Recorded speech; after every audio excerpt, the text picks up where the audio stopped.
সেই সকাল 6টায় এসে যদি আমি 3টা-4টা বাজে তেল নিয়ে দিই, আমার সারাদিনের হাজিরা শেষ। তার মানে আমার ইনকাম আজকে আর শেষ, আমার না খায়া থাকতে হবে। আমরা যে 6টায়, 6:30টায়, 5:30টায়, কেউ রাত 2টায় এসে বসে আছে, এইটা কখন এরা আয় করবে, কখন রুজি রোজগার করে, কখন অফিস আদালত করবে, কখন কাজ করবে, বাংলাদেশের অবস্থা কি হবে? দেখতেছি ওই যে আগের চেয়ে বেশি সিরিয়াল এখন আজকে বাড়ছে, এইটাই দেখতেছি। আর তো কোনো কিছু না, আমাদের তো সাধারণ জনগণের কোনো শান্তি নাই। এখন তো দেখেছি আরও বেশি বাড়ছে। এখন তেলের যে সংকট, এটা অল্পতে হাহাকার কমবে না।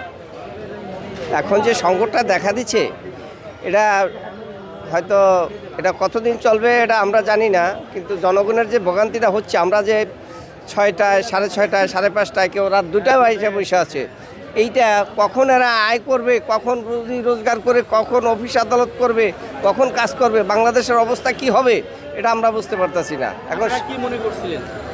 আমরা তো মনে করছি যে যেহেতু